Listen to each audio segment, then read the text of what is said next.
The text came Thursday evening while I was reviewing Q1 financials in my home office. Claire, Easter brunch is family only this year. Michael's parents are flying in from Connecticut. His managing director might stop by. Having you there would create questions. You understand?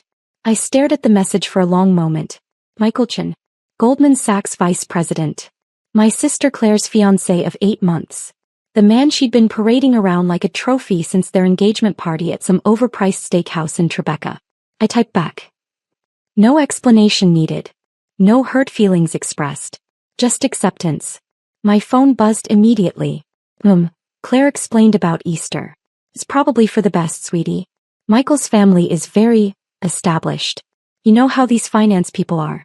Dad, your mother and I think it's mature of you to understand. We'll save you some ham. I set my phone down and returned to the acquisition proposal from Meridian Capital.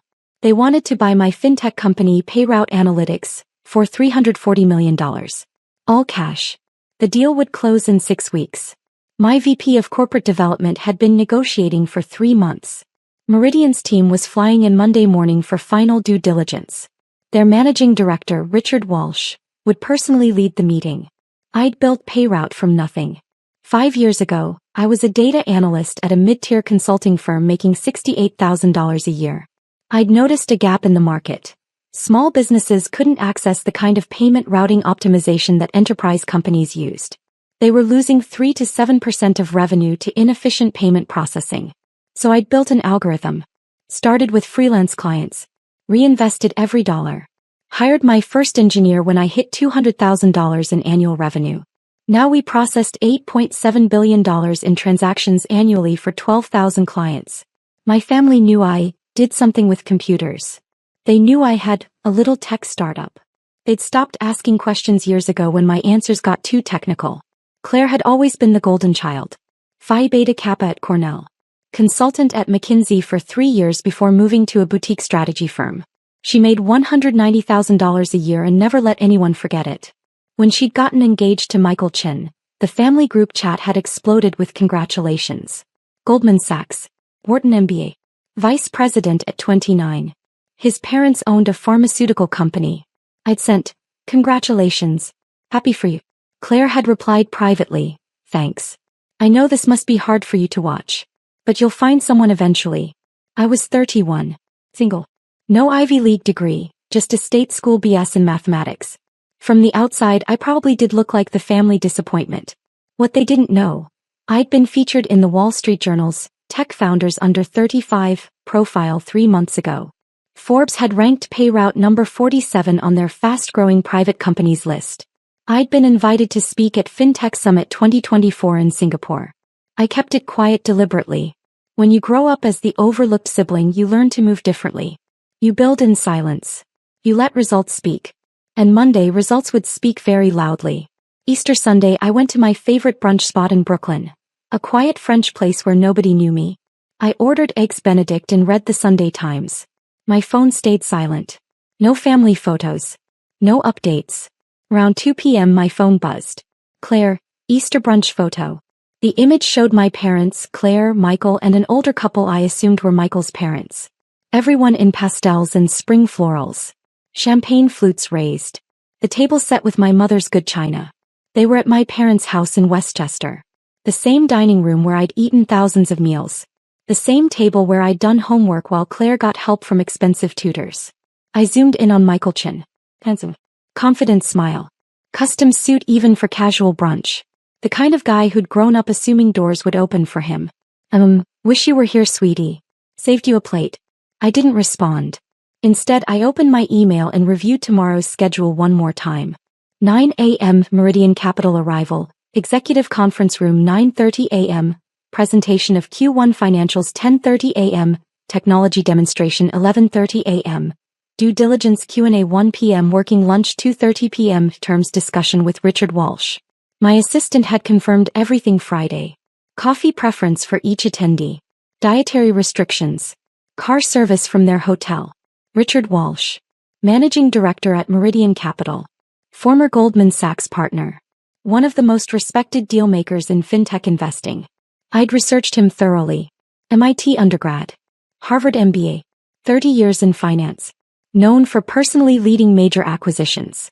When Richard Walsh showed up, you knew the deal was serious. What I discovered during my research: Richard Walsh had left Goldman Sachs 3 years ago to launch Meridian. Before he left, he'd been the head of Goldman's technology, media, and telecom investment banking division. Michael Chen reported to that division, which meant Richard Walsh was probably Michael Chen's skip-level boss before the transition. Possibly had hired him. Definitely knew him. I smiled at my Sunday brunch eggs. Tomorrow was going to be interesting. Monday morning arrived cold and clear.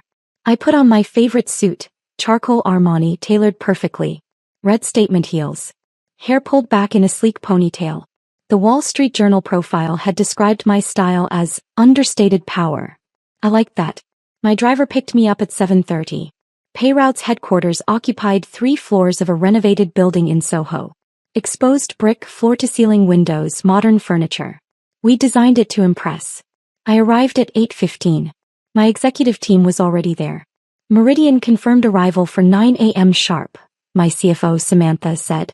Walsh is bringing 4 people. Legal, finance, tech due diligence, and an executive VP. Perfect. Presentation loaded. Ready to go. Q1 numbers are stellar. We exceeded projections by 23%. I walked into the executive conference room. My team had set it up flawlessly. Leather chairs around a glass table. Screens ready for presentation. Coffee station with premium beans. Pastries from the French bakery I loved. On the wall behind my seat, framed press coverage. The Wall Street Journal profile with my photo. Forbes fast-growing companies feature. TechCrunch article about our Series C funding. Business Insider piece on women-led fintech companies. The Wall Street Journal profile was the largest. Full-color photo of me in the same conference room, arms crossed, confident smile. The headline: How Rachel Morrison Built a $400 million fintech empire in 5 years. I changed my last name legally at 25. Morrison was my maternal grandmother's maiden name. My family still knew me as Rachel Chen. Yes. Same last name as Michael. Common Chinese surname. Pure coincidence. Or perhaps fate had a sense of humor. At 8:55 reception called. Ms. Morrison, the Meridian Capital team has arrived. Send them up. I stood at the elevator bank as the doors opened. 4 people emerged in business formal. 3 men, 1 woman. At the front, Richard Walsh. 62 years old according to LinkedIn. Silver hair, custom suit, the kind of presence that commanded rooms. He extended his hand. Ms. Morrison. Richard Walsh. Thank you for hosting us. Mr. Walsh. Welcome to Payroute. I shook hands with his team. Please follow me. I led them to the conference room. Watched their eyes take in the space. The press coverage on the walls. The panoramic view of downtown Manhattan. Impressive operation, Walsh said, settling into a chair. His eyes landed on the Wall Street Journal profile. He studied it for a moment. I read this piece when it published. Compelling story. Thank you. Shall we begin? For the next 90 minutes my team presented. Samantha walked through financials. Revenue growth, profit margins, customer acquisition costs. Our CTO demonstrated the technology platform. Our VP of sales showed client testimonials and retention rates. Walsh asked sharp questions. His team took extensive notes. This was a man who'd built his career on evaluating companies. Nothing got past him. At 11:30 we broke for the Q&A session. Your customer concentration looks healthy, Walsh said. No single client above 4% of revenue. How do you maintain such strong retention with small business clients? I walked him through our customer success model. The white glove onboarding. The algorithm improvements that saved clients an average of $47,000 annually in payment processing costs. And you're completely bootstrapped until Series C? He asked. Correct. I self-funded through year 3. Series C was purely for expansion capital, not survival. Remarkable. He made a note. Most founders can't resist taking early venture capital. I wanted to maintain control. Build something sustainable rather than chase hypergrowth. Walsh nodded approvingly. It shows in your unit economics. We broke for lunch at 1 p.m. My team had catered from a Michelin-starred restaurant nearby. The conversation shifted to industry trends, regulatory changes, competitive landscape. Walsh was impressive. Encyclopedic knowledge. Strategic thinker. The kind of person who saw 3 moves ahead. You mentioned you left Goldman Sachs to start Meridian, I said. What drove that decision? I'd spent 30 years building wealth for other people, he said. I wanted to build something of my own. Deploy capital toward companies I believed in, with founders who reminded me why I fell in love with finance in the first place. Founders like me? I smiled. Exactly like you. Patient. Focused on fundamentals instead of hype. He paused. You remind me of myself at your age, actually, though you're significantly ahead of where I was. At 2:30, Walsh's team stepped out to make calls. He asked if we could speak privately. Of course. I closed the conference room door. He sat back studying me. Rachel Morrison. You've built something exceptional here. The numbers work. The technology is sound. Your team is excellent. Thank you. I want to put something on the table. We came here prepared to offer $340 million as discussed. But after today, I'm recommending to my partners that we go to $385 million. All cash. 45-day close. I kept my expression neutral. Inside my heart raced. $385 million. That's generous. You've earned it. There's one thing I'm curious about, though. He gestured to the Wall Street Journal profile. The article mentions you changed your name legally at 25. Any particular reason? This was the moment. I could deflect. Change the subject. Keep my family separate from my professional life. But something in his question felt like he already knew. Family reasons, I said simply. I wanted to build something independent of family expectations. Understandable. He pulled out his phone. Speaking of family, this might be an odd question, but do you have a sister named Claire? My pulse quickened. I do. Interesting. She's engaged to one of my former analysts at Goldman, Michael Chen. We had brunch yesterday, Easter gathering. His parents and Claire's family. The room seemed to tilt slightly. Small world, I said carefully. Very small. Walsh's expression was unreadable. Michael mentioned his fiancé had a sister who worked in tech, but wasn't able to join us. Said something about you being busy with your startup. The air hung heavy between us. Claire and I have different perspectives on what I do, I said. Evidently. Walsh leaned forward. Here's what confuses me. Michael spent 20 minutes at brunch explaining how his future in-laws are successful but traditional. How his fiancée Claire is the accomplished one in the family. How the sister, you, is still finding her path. My hands clenched under the table. Michael seems to think you work at a small company. Maybe make $60,000-$70,000 a year. He actually said, and I quote, "It's sweet that she's trying, but some people aren't cut out for high-level business." The words hit like physical blows. Walsh continued, and then I show up here this morning to negotiate a $385 million acquisition with Rachel Morrison, who I now realize is Rachel Chen, and I'm sitting across from the woman Michael described as a well-meaning failure. He doesn't know, I said quietly. Clearly not. Walsh's eyes gleamed. The question is, why? I met his gaze. Because I learned a long time ago that my family sees what they want to see. Claire needed to be the successful one. That was her identity. I didn't need to take that from her. So you built a $400 million company in silence. Success doesn't require an audience. Walsh laughed, a genuine, delighted sound. Rachel, you are exactly the kind of founder I love working with. He stood, extending his hand. Let's finalize this deal. And then, if you're amenable, I'd very much like to see the look on Michael Chen's face when he realizes who his fiancée's sister actually is. I shook his hand. I think that can be arranged. The deal closed 43 days later. $385 million. All cash. Meridian Capital would take a 60% stake. I'd retain 40% and stay on as CEO for a minimum of 3 years. The press release went out on a Tuesday morning. Meridian Capital acquires majority stake in Payroute Analytics for $385 million. Leading fintech company Payroute Analytics announces strategic acquisition by Meridian Capital. Founder and CEO Rachel Morrison will retain significant equity and continue leading the company's growth. The Wall Street Journal ran it as front-page business section news. TechCrunch led with it. Bloomberg covered it on their morning show. My phone started ringing at 6 a.m. I ignored the calls. I was in my office watching the news coverage on my monitor when my assistant buzzed. Ms. Morrison? There's Michael Chen here to see you. He says it's urgent. He doesn't have an appointment. I checked my watch. 9:47 a.m. Send him up. 3 minutes later, Michael Chin stood in my office doorway. He looked exactly like his photos, handsome, well-dressed, but now his face was pale, his eyes wide. "You're Rachel Morrison," he said. "I am. Claire's sister is Rachel Chin. Also me. I changed my name legally 6 years ago." He stepped into my office, staring around like he'd entered an alternate dimension. The floor-to-ceiling windows overlooking Soho. The modern art on the walls. The Bloomberg terminal on my desk. "You're the Payroute CEO." "Yes. Richard Walsh called me this morning.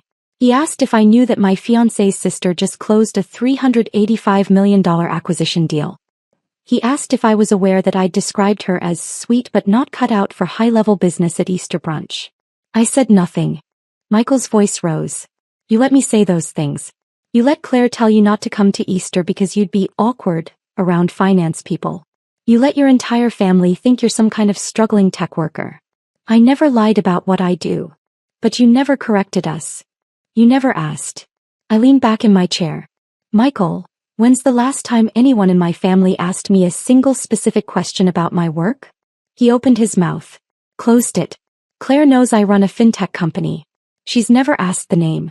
Never asked about revenue or employees or funding. She knows I work with payment systems and decided that meant I was an entry-level analyst somewhere.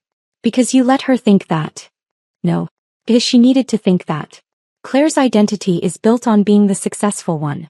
The accomplished daughter. The one who made it. If I had told her the truth, that I built something worth $400 million while she was climbing the corporate ladder, it would have shattered her self-image. So you protected her ego by hiding your success? I protected my peace by not making my success her crisis." Michael stared at me. "Richard Walsh thinks this is hilarious, by the way. He's telling everyone at Meridian about Michael Chen's fiancée whose awkward sister just became wealthier than everyone at the Easter table combined. Your concern seems to be about your professional reputation, not Claire's feelings." His face flushed. "Do you have any idea how this makes me look? I vouched for Claire's family being normal, middle-class, respectable. Now my managing director knows I didn't even know my future sister-in-law is a major player in the industry I work in. Again, you never asked. Claire's going to be devastated. Claire's going to be embarrassed that she didn't know," I corrected. "There's a difference." My phone buzzed. A text from Claire. "Claire, we need to talk. Now." "She knows," I said. "Mom called her. Apparently, a friend saw the Bloomberg coverage and sent it to your parents. Your dad thought it was a different Rachel Morrison until he saw your photo. And now Claire's upset. She's in complete meltdown. She's been calling me non-stop. She thinks you deliberately hid this to humiliate her." "I hid it to avoid exactly this conversation. You should have told us." "Why?" I stood walking to my window. "So you could all treat me differently? So Claire could feel threatened? So my parents could suddenly be interested in my life after ignoring it for 30 years? I built this company because I'm good at what I do, not because I needed my family's validation. Family shares these things, Rachel." I turned to face him. "Michael, let me ask you something. When you started dating Claire, she told you all about me, right? What did she say?" He hesitated. "Let me guess. My sister works in tech, but she's not really successful. She's still finding herself. Sweet girl, but not driven like me." His silence was confirmation. "And you never thought to question that? Never thought it was strange that a 31-year-old woman in the New York tech scene might have accomplished more than Claire assumed?" I trusted Claire's assessment. "Exactly. You trusted her need to be superior more than you trusted the possibility that I might be competent." I walked back to my desk. "Michael, I don't blame you. You saw what you expected to see. But don't stand in my office and tell me I owed you disclosure when you never bothered to look." He stood there, visibly wrestling with something. "Richard wants me to bring Claire to dinner this Friday. You, him, his wife, me and Claire. He says it's important for family dynamics in the deal." "That's not about family dynamics. Richard wants to watch Claire realize who I am. Will you come?" I considered. "Where?" "Lou Bernardine. 7 p.m. Lou Bernardine. One of the most expensive restaurants in Manhattan. Where people went to impress. I'll be there." Friday evening, I wore a black Tom Ford dress and the Cartier watch I'd bought myself when Payroute hit $100 million in revenue. My driver dropped me at Lou Bernardine at 6:55 p.m. Richard Walsh was already there with an elegant woman I assumed was his wife. He stood when I approached. "Rachel." You look wonderful. This is my wife, Catherine. Lovely to meet you, Catherine said warmly. Richard hasn't stopped talking about your company all week. It's kind of him to be so enthusiastic. Kind nothing. He's got excellent instincts and you're exactly the kind of founder he respects. Michael and Claire arrived at 7:03. Claire wore a blush pink dress, expensive but trying too hard. Her eyes found me immediately and I watched the calculation happen. She'd clearly Googled me, seen the articles, done the math. Now she had to figure out how to play this. Rachel. She air-kissed both my cheeks. You look successful. Thank you. You look lovely too. We sat. Richard orchestrated the seating. Him at the head, Catherine to his right, then me. Michael to his left, then Claire. Directly across from me, the sommelier brought wine. Richard made small talk about the restaurant, the menu, the weather. All the while Claire's eyes kept darting to me. Finally, after we'd ordered, Richard leaned back. So Claire, Michael tells me you work in strategic consulting. Yes. I'm at Brighton Advisory. We work with Fortune 500 companies on operational efficiency. Impressive. What's your client portfolio like? Claire launched into her pitch. The companies she'd worked with. The problems she'd solved. The promotions she'd earned. Richard listened politely. Catherine asked intelligent questions. When Claire finished, Richard turned to me. Rachel, tell Claire about the Q1 numbers. I think she'd find them interesting. Oh, I don't think, I started. Please. Humor me. I set down my wine. Q1 revenue was $127 million. We exceeded projections by 23%. Processed $2.4 billion in transactions. Added 847 new clients. EBITDA margin held at 34%. Claire's face froze. And the expansion plans? Richard prompted. We're opening European operations in Q3. Already have regulatory approval in the UK and Germany. Projected European revenue of $80 million by end of year 2. Outstanding. Richard turned to Claire. Your sister built quite an operation. Michael mentioned you two are close. Claire's smile was brittle. We're family. Rachel mentioned she couldn't make Easter brunch. That must have been disappointing. It was a small gathering, Claire said carefully. Of course. Michael mentioned his managing director might stop by. That was me actually. Richard's smile was pleasant. I remember you mentioning your sister worked in tech. Something about a startup? Michael looked like he wanted to disappear into his chair. Claire's eyes met mine. In them I saw the full scope of her realization. Not just that I was successful, but that I'd been successful the entire time she'd been pitching her career to me. Every condescending comment. Every dismissive assumption. I didn't realize Rachel's company was so substantial, Claire said. $400 million in valuation, Richard said cheerfully. Post-money, of course. With the acquisition, she's now one of the most successful fintech founders under 35 in the country. That's wonderful, Claire managed. And she did it while you were telling people she was finding her path, Richard added, his tone still pleasant but his eyes sharp. That must be quite a revelation. The table fell silent. Catherine cleared her throat delicately. Richard, darling, I think we've made our point. Have we? Richard took a sip of wine. Because I'm curious, Claire. When was the last time you asked your sister about her work? Really asked. Not assumed but inquired. Claire's face flushed. We don't really talk about work. No? That's interesting. Because Michael mentioned you spent quite a bit of time at Easter explaining your career to my wife and me. But when it came to Rachel, the description was, what was it, Michael? Michael looked miserable. I said she was still figuring things out. Right. Still figuring things out. Richard looked at me. Rachel, when you founded Payroute, what year was that? 2019. 5 years ago.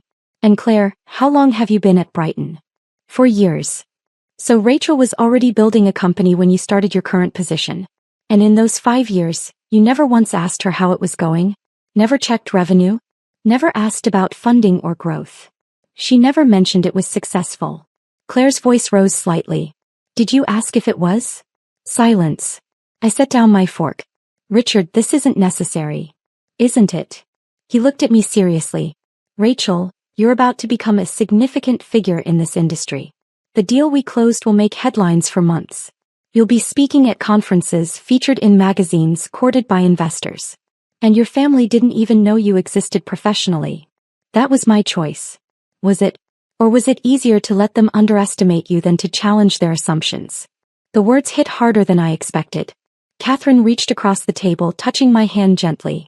What Richard's trying to say in his characteristically blunt way is that you deserve to be seen. Not just by us but by the people who are supposed to know you best. I looked at Claire. Really looked at her. She wasn't angry. She was shattered. Her entire self-concept, the successful daughter, the accomplished one, the family star, had been built on the foundation of being superior to me. And that foundation had just been revealed as fiction. I'm sorry, I said quietly. Claire's eyes widened. You're sorry. I let you build an identity around being better than me. That was unkind. I could have corrected you years ago. I didn't because it was easier to let you have that than to deal with the fallout. But you are better than me, Claire whispered. You built something worth $400 million. But I make recommendations to companies. You're excellent at what you do. Your work matters. It just doesn't have to matter more than mine for you to be valuable. Her eyes filled with tears. I told you not to come to Easter because you'd be awkward. I know. I told everyone you were struggling. I know. And you just let me. Yes. Why? I took a breath. Because fighting with you about who's more successful seemed exhausting. And because I didn't need you to know. My success wasn't about proving anything to you. It was about building something I believed in. Claire wiped her eyes. I've been such an asshole. You've been protecting your ego. I understand that. Do you? Claire, I spent my entire childhood watching you be the favorite. The one with the tutors and the prep school and the Ivy League admissions counselor. I wasn't angry about it. I just decided to build a different kind of success. Michael spoke quietly. Richard called me into his office Wednesday. He asked if I understood that I'd spent Easter brunch insulting one of the most successful founders in the industry. He asked if I made a habit of dismissing people without knowing their credentials. What did you say? I asked. I said I was an idiot who believed my fiancé's assessment without questioning it. He agreed. He's right, Richard said unapologetically. Michael, you're a bright analyst. But you have a blind spot when it comes to assuming competence. You assumed Rachel was unsuccessful because Claire told you she was. You never verified. In our industry, that's a fatal flaw. I know, sir. Do better. I will. Richard turned to Claire. And you're talented at your job. But talent without humility is just arrogance. Your sister built something extraordinary while you were convinced she was failing. That should teach you something about assumptions. Claire nodded, tears still streaming. The dinner continued, awkward but honest. We talked about Payroute's future. Claire asked questions, real questions, about the technology, the business model, the growth strategy. I answered them. By dessert, the tension had shifted into something else. Not resolution exactly, but the beginning of actual understanding. As we left, Claire pulled me aside. Can we have coffee? Just us. I need to actually know you. Not the version I invented. I'd like that. And Rachel, I'm sorry. For all of it. The dismissiveness. The assumptions. Telling you not to come to Easter. I forgive you. Just like that. Claire, holding grudges takes energy I'd rather spend building things. She laughed through her tears. You really are better than me. No. I'm just different. And that's okay. 3 months later, Payroute's European expansion launched successfully. Claire attended the celebration dinner I hosted. She brought a gift. A framed photo from Easter brunch but photoshopped to include me at the table. Revisionist history? I asked, smiling. Corrected history, she said. This is how it should have been. Mom and Dad had called after the Bloomberg article. Dad cried. Mom asked 1,000 questions. They wanted to understand finally who I'd become while they weren't looking. I told them. Patiently. Honestly. Were we fixed? Well, families don't fix in 3 months. But we were honest. And that was a start. Michael sent me a client referral. A Goldman Sachs portfolio company that needed payment optimization. I gave them a friends and family discount. The relationship between us would always be slightly awkward, but it was functional. Richard Walsh became a mentor. He introduced me to contacts, advised on strategy, and never once let me forget that success was meant to be visible. Stop hiding, he told me over coffee one morning. You built something incredible. Let people see it. So I did. I accepted the speaking invitation at FinTech Summit 2025. I did the Fortune magazine cover story about women in tech. I let the Wall Street Journal profile my journey from overlooked daughter to industry leader. And when people asked why I'd kept quiet for so long, I told them the truth. I wasn't ready to be seen until I was sure of who I was. Success doesn't require an audience. But once you're certain of your foundation, there's power in letting people witness what you've built. Claire called me the night the Fortune cover released. "You look incredible," she said. "Thank you. I'm proud of you. I should have said that years ago. You're saying it now. That matters." "Rachel." "Yes. Next Easter. You're coming. No excuses. And I'm telling everyone exactly who you are." I smiled. I'd like that. Because ultimately that's what I'd learned. You can build success in silence. You can protect yourself by staying small in others' eyes. You can avoid conflict by accepting their limited vision of who you are. But there's a profound freedom in being fully seen. Not despite your success but because of it. My family thought Easter brunch was too sophisticated for me. They thought Goldman Sachs people were above my understanding. They thought I needed to be protected from my own inadequacy. They were wrong. And now they knew it. Not because I'd fought to prove them wrong, but because I'd built something so undeniable that the truth revealed itself. Richard Walsh had been right. Success doesn't require an audience. But it's so much sweeter when the people who underestimated you finally see who you've become. And the look on Michael Chen's face when he walked into my office that Tuesday morning? That was worth every quiet year of building in the shadows.